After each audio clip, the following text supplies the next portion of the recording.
In this video, we are going to study about the Pharmacy Act.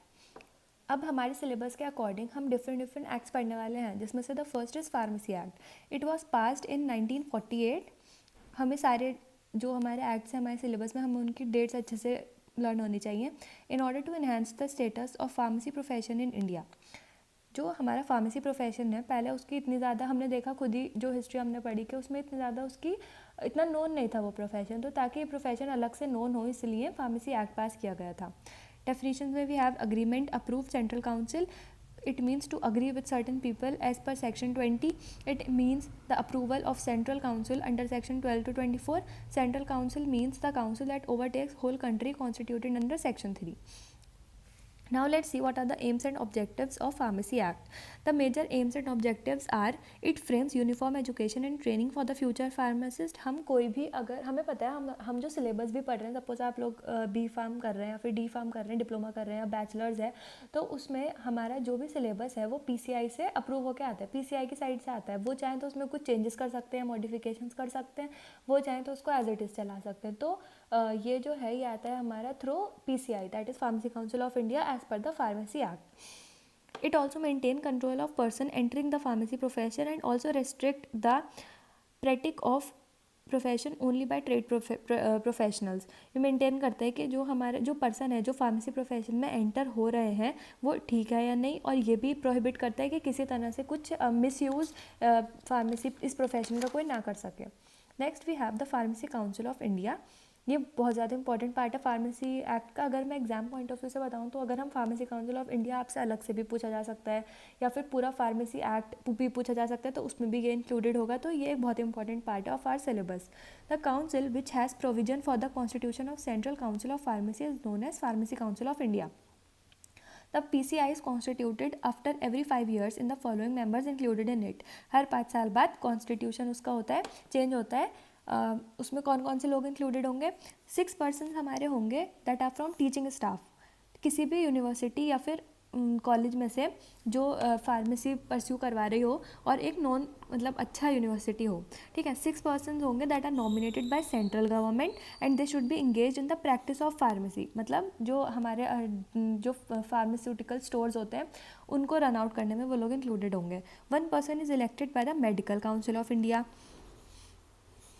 and 1 person is nominated by the government of each state who should be a registered pharmacist. 1 person is elected by each of the state pharmacy council among its member who should be a registered pharmacist. उसके खुद के members में से एक select करने वाला है जो खुद एक रजिस्टर्ड फार्मासिस्ट हो. A representative of UGC and representative of AICTE, all India council of technical education का एक पर्सन उसमें रिप्रेजेंट करने वाला पर्सन होगा. Now the following are the ex officio members. Ex officio members में हमारे कौन से आ जाते हैं? Director general health services, director central drug laboratory and drug controller of India. तो ये हमारे आते हैं इसमें ex officio members. Apart from above elected members, a president, vice president and 5 other members constitute the executive committee of council. इनके अलावा हमारे 5 दूसरे मेंबर्स भी होंगे. The council may also appoint a secretary who may also act as registrar and treasurer. एक secretary भी appoint होता है जो कि रजिस्ट्रार और ट्रेजरर की तरह भी वर्क कर सकता है. All the members are eligible for re election and re nomination. ऐसा नहीं होगा कि एक पर्सन अगर एक बार उसको कुछ कोई उसमें पोजीशन मिल गई तो वो नेक्स्ट टाइम अप्लाई नहीं कर सकता, वो फिर से अप्लाई कर सकता है. He can be re elected और re nominated. Now let's see what are the functions of PCI. ये सब कुछ बहुत ज़्यादा इंपॉर्टेंट है क्योंकि ये सब कुछ इंडिविजुअली भी आ सकता है हमारे लिए, और मतलब देखा जाए तो कलेक्टिवली हमें पता होना चाहिए अगर जनरल हमसे कुछ एक्ट के बारे में पूछते हैं तो.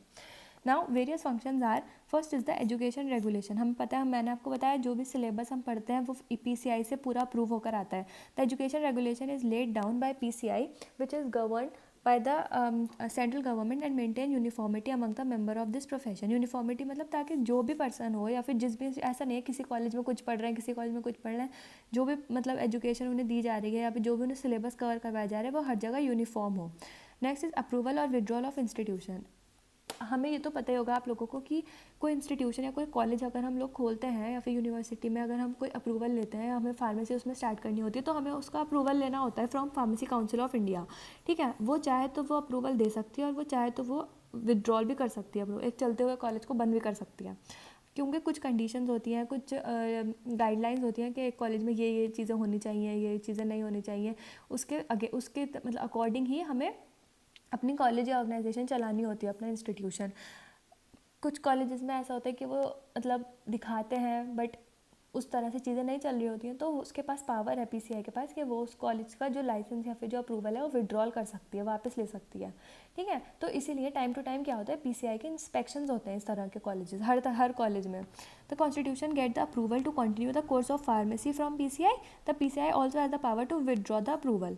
ये जो चीज़ें मैं आपको बता रही हूँ, जो मतलब मैंने लिखी नहीं है क्योंकि बहुत आपके शॉर्ट नोट्स हैं, शॉर्ट एंड कन्फाइंड नोट्स हैं, तो अगर आप चाहें तो अपने पास से जो भी आपके इन्फॉर्मेशन है, आप अगर मैं एग्जाम पॉइंट ऑफ व्यू से बात करूँ तो आप उसमें ऐड ऑन कर सकते हैं। Next is approval. अप्रूवल के लिए क्या होगा, institution would run a proper course and should be holding the proper exams as per the guidelines of PCI. अगर ऐसा नहीं करता है कोई इंस्टीट्यूशन तो उसका जो अप्रूवल है वो विड्रॉ हो जाएगा। Next is recognition of other qualification.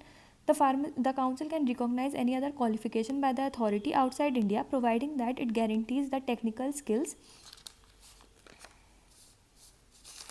and knowledge which is sufficient for the registration as pharmacist in different states.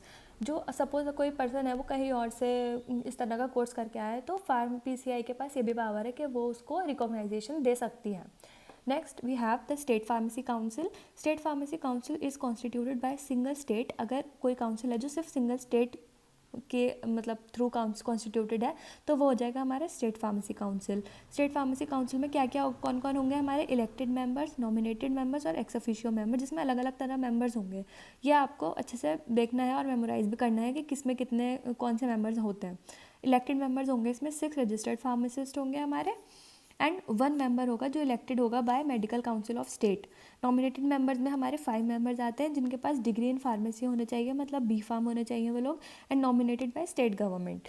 X officio members में we have chief administrative medical officer of the state, officer in charge of drug control organisation of state and government analyst under the drug and cosmetic act. ये होता है इसका constitution.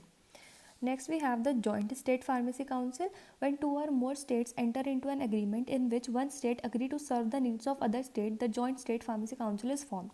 ठीक है, कोई state है उसको मतलब उसको सर्व करने के लिए कोई दूसरी स्टेट भी रेडी है कि हम इनके लिए भी कुछ मतलब सर्व कर सकते हैं इनको, तो वो दोनों मिलके एक काउंसिल बनाते हैं, that is known as joint state pharmacy council.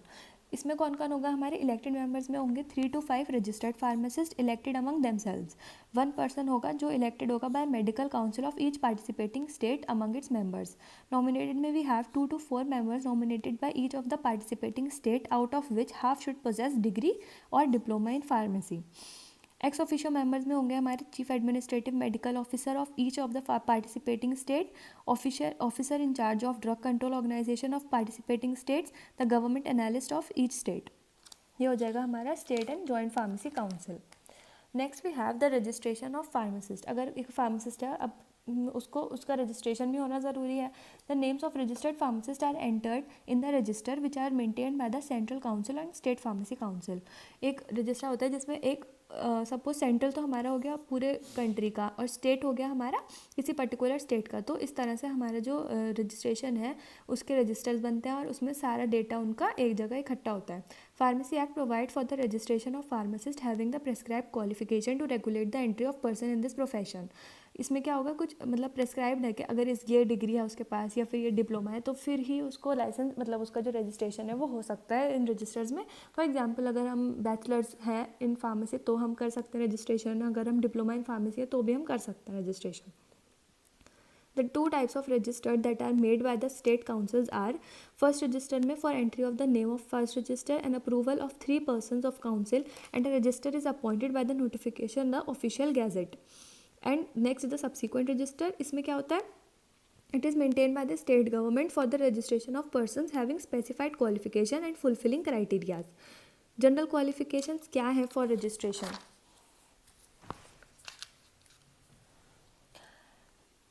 Has passed an examination recognized as adequate by state government for the dispensers, and he has been engaged in dispensing of drug hospitals or drug store for not less than 5 years. He should hold a degree or diploma in pharmacy from a recognized university. अब offences penalties में आता है falsely claims to be, अगर कोई मतलब इसमें हम देखते हैं कि क्या अगर कोई उसने ऑफेंस किया है या फिर कोई रूल तोड़ा है तो उसको उसकी क्या पेनल्टी देनी होगी, क्या उसका जुर्माना है या सज़ा है। ठीक है, अगर फॉल्स क्लेम करता है to be a registered pharmacist, पहली बार में उसे फ़ाइन देना होगा अप टू ₹500, और अगर एक बार से ज़्यादा ऐसा होता है तो fine up to 1000 and imprisonment of 6 months, यानी जेल इन 6 मंथ्स।